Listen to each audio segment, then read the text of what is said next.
بسم اللہ الرحمن الرحیم ربی شرح لی صدری و یسر لی امری واحلل عقدۃ من لسانی یفقہوا قولی۔ آج کا میرا موضوع ہے کہ ہم میلاد مصطفیٰ کیوں نہ منائیں۔ انتہائی عام بیان ہے، اس کو آخر تک لازمی سنیں اور ثواب کی نیت سے آگے شیئر کریں۔ اللہ پاک آپ کو جزائے خیر عطا فرمائے۔ آج ہم ایک ایسے عظیم اور مبارک موضوع پر بات کرنے جا رہے ہیں جو اہل ایمان کے دلوں کی گہری محبت سے جڑا ہوا ہے، اور وہ ہے میلاد مصطفیٰ صلی اللہ تعالی علیہ وسلم۔ جو ہی ربیع الاول کا چاند نظر آتا ہے، ہر اہل ایمان کا دل خوشی سے بھر جاتا ہے، ہر گلی، ہر کوچہ، ہر محلہ نور سے جگمگانے لگتا ہے۔ یہ مہینہ دلوں کو گرما دیتا ہے، ایمان کو تازہ کرتا ہے، روح کو خوشی سے معمور کر دیتا ہے۔ کوئی جلوس نکال کر محبت کا اظہار کرتا ہے تو کوئی میلاد کی محفل سجا کر درود و سلام کے نذرانے پیش کرتا ہے، کوئی نعتیں پڑھتا ہے، کوئی صدقہ و خیرات کرتا ہے، اور کوئی اپنے گھروں، مساجد اور دلوں کو سجا کر استقبال میلاد مصطفیٰ کرتا ہے۔ یہ سب کچھ کیوں؟ کیونکہ ایک عاشق کے لیے محبوب کی آمد صرف تاریخ کا ایک واقعہ نہیں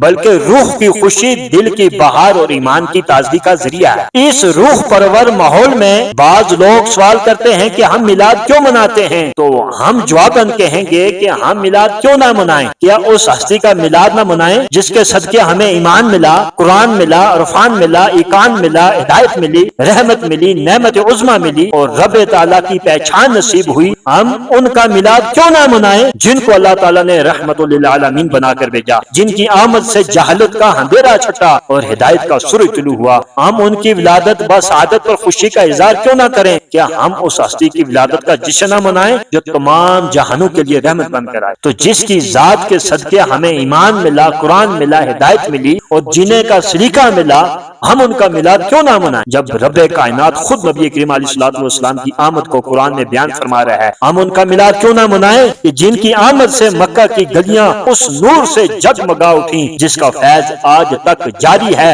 اور قیامت تک جاری رہے گا، جن کی آمد پر کعبے میں رکھے ہوئے بت منہ کے بل گر پڑے، شام کے محلات روشن ہو گئے، جانوروں نے ایک دوسرے کو مبارکبادیں دیں، فرشتوں نے بہم مبارکبادیں پیش کی، جنوں انس ہی نہیں بلکہ کائنات کی ہر چیز نے ان کی ولادت بسعادت کی خوشی منائی ہے۔ اللہ تبارک و تعالی ارشاد فرماتا ہے، قل بفضل اللہ وبرحمتہ فبذلک فلیفرحوا هو خیر مما یجمعون۔ کہ کل ہے پیارے حبیب، آپ فرما دیجئے یہ سب کچھ اللہ کے فضل اور اس کی رحمت کے باعث جو بعثت محمدی صلی اللہ تعالی علیہ وسلم کے ذریعے تم پر ہوا ہے، پس مسلمانوں کو چاہیے کہ اس پر خوشیاں منائے۔ یہ اظہار مسرت پر خرچ کرنا اس سے کہیں بہتر ہے جسے وہ جمع کرتے۔ میلاد مصطفیٰ منانا ہمارے عشق اور عقیدت کا اظہار ہے، ہماری شکر گزاری کا مظہر ہے اور اللہ کے سب سے محبوب بندے سے محبت کا عملی ثبوت ہے، جن کے بارے اللہ تعالیٰ نے فرمایا، قل ان کنتم تحبون اللہ فاتبعونی یحببکم اللہ۔ آج ہم جانیں گے کہ میلاد مصطفیٰ صلی اللہ تعالی علیہ وسلم منانے کی شرعی حیثیت کیا ہے،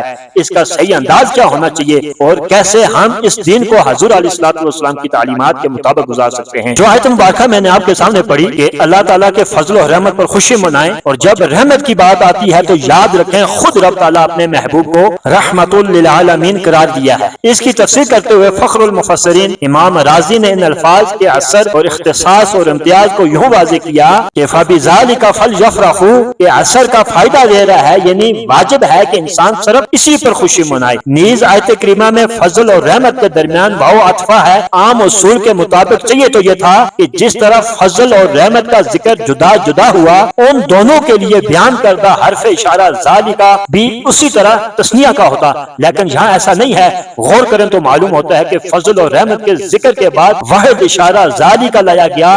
اس کی یہ حکمت ہے کہ اس مقام پر فضل اور رحمت سے مراد بھی کوئی ایک ہی وجود ہے، اور اس سے مراد و پیارے مصطفیٰ صلی اللہ تعالی علیہ وسلم کی ذات مبارک ہے۔ قرآن حکیم نے حضور کو اللہ کا فضل اور اس کی رحمت قرار دیتے ہوئے ایک اور مقام پر ارشاد فرمایا، وَلَوْلَا فَضْلُ اللَّهِ عَلَيْكُمْ وَرَحْمَتُهُ لَكُنْتُمْ مِنَ الْخَاسِرِينَ، کہ پس اگر تم پر اللہ کا فضل اور اس کی رحمت نہ ہوتی تو تم یقیناً خسارہ پانے والوں میں سے ہوتے۔ تو اس آیت کریمہ میں بھی حضور کے اللہ کا فضل اور رحمت ہونے کا واضح ثبوت موجود ہے، اور ایک اور مقام پر فرمایا ہے، مسلمانوں اگر تم پر اللہ کا فضل اور اس کی رحمت نہ ہوتی تو یقیناً تم میں سے چند ایک کے سوا سب شیطان کے پیروی کرنے لگ جاتے۔ تو آپ علیہ الصلوۃ والسلام تو سبب تخلیق کائنات، منبع رحمت، سراپا فضل ہیں، بس جب قرآن خود حضور کو سراپا رحمت کہہ رہا ہے اور رب کا حکم ہے کہ اس کی رحمت رحمت پر خوشی مناؤ تو پیارے مصطفیٰ کریم کی آمد جو سراسر فضل بھی ہے اور سراسر رحمت بھی، اس پر خوشی منانا عین قرآن کے مطابق ہے، کیونکہ حضور اکرم کی ولادت وہ سب سے عظیم نعمت ہے جو کائنات کو عطا کی گئی، لہذا اس نعمت پر خوشی کا اظہار، محبت کا اعلان اور میلاد کا جشن منانا صرف ایک جذبہ ایمان کا تقاضا ہے